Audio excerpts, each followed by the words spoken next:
नानक कहते हैं मनन से मन और बुद्धि में सुरति का उदय होता है, स्मरण का उदय होता है। जैसे जैसे तुम वार्तालाप में जाते हो वैसे वैसे स्मृति खो जाती। तुमने कभी सोचा हो न सोचा हो, अब सोचना, निरीक्षण करना, तुम्हारी जिंदगी के अधिकतम उपद्रव तुम्हारे बोलने से पैदा होते, 90%, उससे भी ज्यादा। तुम अगर न बोलो तो 90% उपद्रव तो तुम्हारे तत्क्षण गिर जाएं। तुम कुछ बोलते हो और उलझन में पड़ते हो। क्या हो जाता है बोलने से? क्योंकि बोलने की अवस्था में सबसे कम स्मृति रहती, सबसे कम सुरति, अवेयरनेस। क्योंकि बोलने में ध्यान दूसरे पे होता है, अपने पे ध्यान चूक जाता है। जब तुम बोलते हो तब तुम दूसरे की तरफ जा रहे हो, तुम्हारा तीर दूसरे की तरफ जा रहा है। तीर का पिछला हिस्सा अपनी तरफ होता है, तीर का फल दूसरे की तरफ होता है। चेतना एक तीर है, वो दूसरे को देखती, जिससे तुम बोल रहे हो उस पर ध्यान होता है, अपने पे ध्यान चूक जाता है।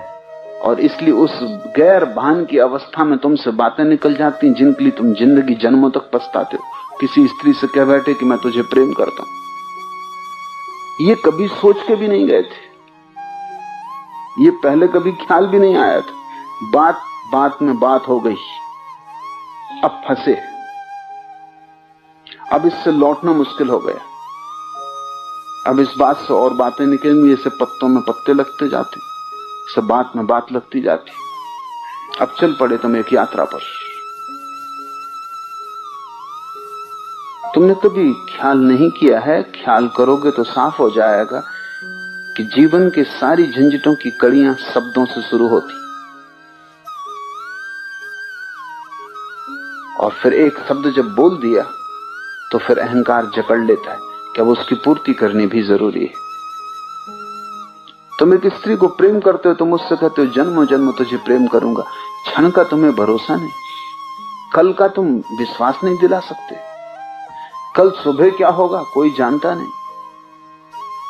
लेकिन अभी तुम जन्मों जन्मों के लिए बात कह रहे हो। अगर तुम जरा भी होश में हो तो तुम इतना ही कहोगे कि इस क्षण मुझे प्रेम मालूम पड़ता है, कल का क्या पता। लेकिन उससे अहंकार को रस ना आएगा, क्योंकि जब तुम्हें प्रेम पता चलता है तो तुम सोचते हो अब सदा प्रेम करूंगा। सदा का तुम्हें पता है क्या अर्थ होता है?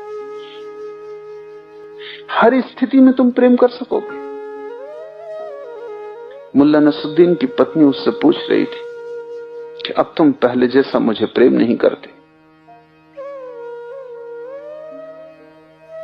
मैं बूढ़ी हो गई हूं इसीलिए, शरीर मेरा जर्जर हो गया है इसलिए, झुर्रियां पड़ गई इसलिए। और याद है तुम्हें कि धर्मगुरु के सामने तुमने कहा था कि सुख दुख में साथ देंगे। मुल्ला नसरुद्दीन का था सुख दुख में साथ देंगे, बुढ़ापे का किसने कहा था? तो सुख दुख में तो साथ दे ही रहे, बुढ़ापे की बात ही नहीं उठी थी। तुम आज जब कह रहे हो तब तुम्हें पता है कि सदा का कितना अर्थ होता है, उसमें कितनी चीजें छिपी हैं। लेकिन आज तुम कह दोगे, कल फिर इस आश्वासन को पूरा करने में मुश्किल पड़ेगी। न पूरा कर पाओगे तो पछताओगे, पूरा करोगे तो दुखी होगे।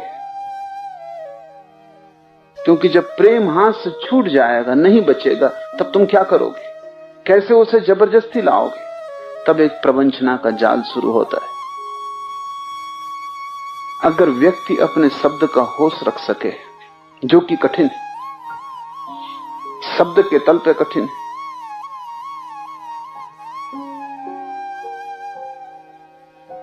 क्योंकि शब्द के तल पर तुम्हारी नजर दूसरे पर है, इसलिए अपना होश तुम कैसे रखोगे? सिर्फ बुद्धों के लिए बोलना ठीक है, क्योंकि उन्होंने अपने जीवन की साधना से 2 फल वाला तीर पैदा कर लिया है।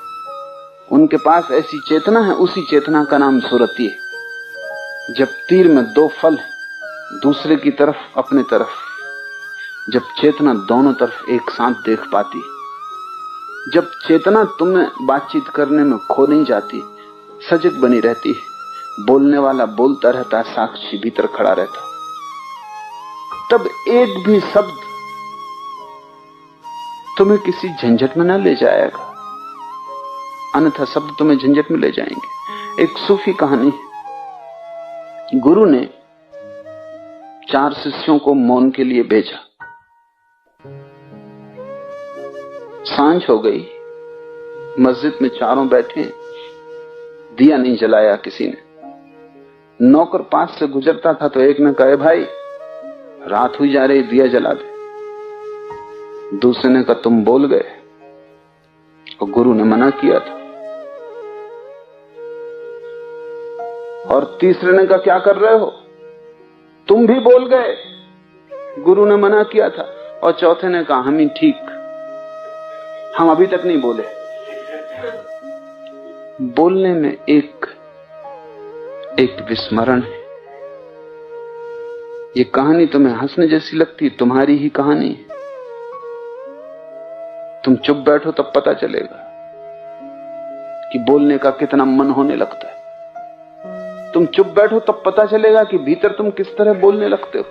और बाहर कोई भी बहाना मिल जाए कि सुरती खो जाओगे। कहानी का मतलब क्या है? कहानी का मतलब उन चारों में से किसी को स्मरण न रहा कि हम चुप होने के लिए यहां बैठे। और कहानी का मतलब है कि जब नौकर निकला, पास से दूसरा आया, ध्यान दूसरे पे गया, सुरती चुप गई। नानक कहते हैं, मनन से ही मन और बुद्धि में सुरती उदय होती। सुरती शब्द बड़ा प्यारा है। ये बुद्ध के सम्यक स्मरण से आता है। बुद्ध ने बड़ा जोर दिया है स्मृति पर, राइट माइंडफुलनेस पर, कि तुम जो भी करो स्मरण पूर्वक करना। बोलो तो स्मरण पूर्वक बोलना, चलो तो स्मरण पूर्वक चलना, आंख भी हिलाओ, पलक भी हिले, स्मरण पूर्वक। होश खो के मत करना कुछ, क्योंकि जो तुम होश खो के करोगे वही पाप, और जो तुम होश खो के करोगे उससे ही तुम अपने से दूर निकलते जाते हो। अपने पास आने की एक ही विधि है, तुम ज्यादा से ज्यादा होश संभालना। कैसी भी परिस्थिति हो, तुम एक चीज मत खोना, सब खो जाने देना, वो है होश। घर में आग लगी हो तो भी तुम होश पूर्वक घर के बाहर निकलना।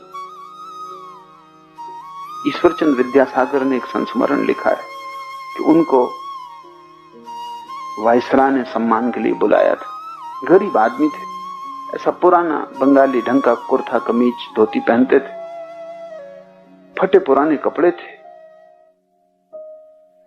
मित्रों ने कहा कि वायसराय की सभा में इन कपड़ों में जाना उचित नहीं, अच्छे कपड़े बना देते।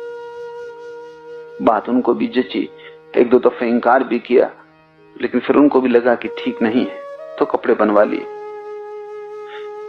कल सुबह वायसराय की सभा में जाने को है, उसके एक दिन पहले की घटना है। सांझ को लौटते थे बगीचे से टहलकर, सामने ही एक मुसलमान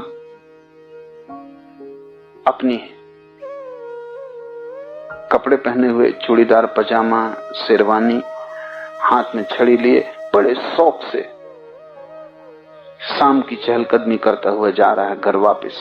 एक आदमी भागा हुआ आया और उसने कहा, मीर साहब आपके घर में आग लग गई, जल्दी करिए। लेकिन वो वैसे ही चलता रहा, चाल में जरा भी फर्क ना आया, जरा भी, जैसे नौकर आया ही नहीं, जैसे नौकर ने कुछ कहा ही नहीं, जैसे कुछ भी नहीं हुआ। वो जैसा था ठीक वैसा ही रहा, सुर जरा भी ना बदला उसका। नौकर समझा कि शायद मालिक ने सुना नहीं, क्योंकि आग लगने का मामला है। उसने कहा कि आप समझे या नहीं, सुना आपने या नहीं, किस विचार में खोए? मकान में आग लग गई, नौकर कपरा है, पसीना पसीना है, बड़ा उत्तेजित है, और नौकर है, उसका कुछ भी नहीं चल रहा है। उस मुसलमान ने कहा, सुन लिया, लेकिन मकान में आग लग गई, इस वजह से क्या जिंदगी भर की चाल बदल दें? आते हैं। ईश्वरचंद्र पीछे ही थे, उन्होंने ये सुना तो बड़े हैरान हुए। उन्होंने भी सोचा कि जिंदगी भर के कपड़े बदलें वायसराय के, और ये एक आदमी। वो वैसे ही तो वो पीछे गए उसके, देखे ये आदमी अनूठा है, वो आदमी वैसे गया जैसे रोज जाता था, वही चाल रही, वही छड़ी का हिलना रहा। घर पहुंच गया, आग लगी है, उसने नौकरों से कह दिया कि बुझाओ, कि बाहर खड़ा रहा, सब इंतजाम कर दिया, लेकिन उस आदमी में रत्ती भर फर्क नहीं है। ईश्वर चंद ने लिखा है कि मेरा हृदय श्रद्धा से झुक गया, ऐसा आदमी तो मैंने देखा नहीं।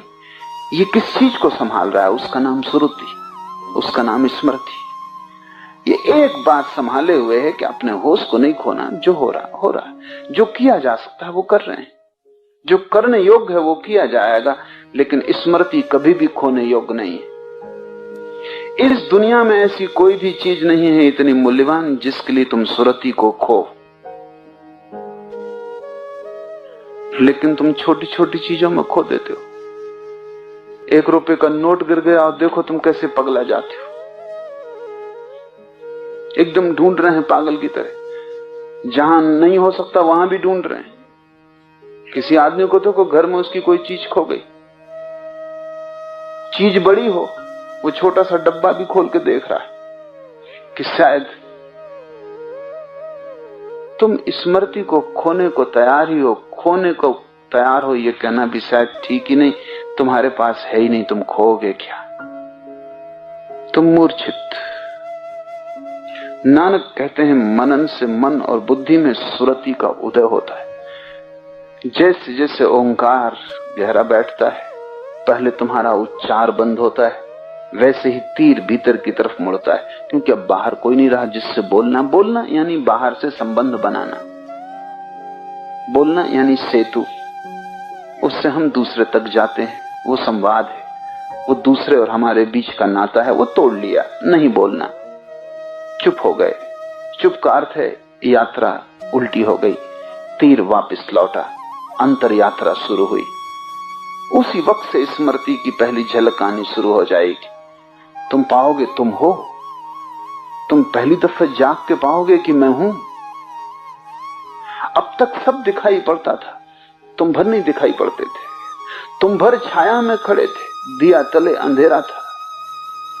अब तुम जागोगे, फिर जैसे जैसे गहराई बैठेगी ओंकार की, मनन शब्द पर आएगा, वैसे वैसे सजगता बढ़ेगी। उसी अनुपात में तुम ऐसा समझो जैसे तराजू के 2 पलड़े, एक पलड़ा ऊपर उठता है तो दूसरा उसी अनुपात में नीचे आता है।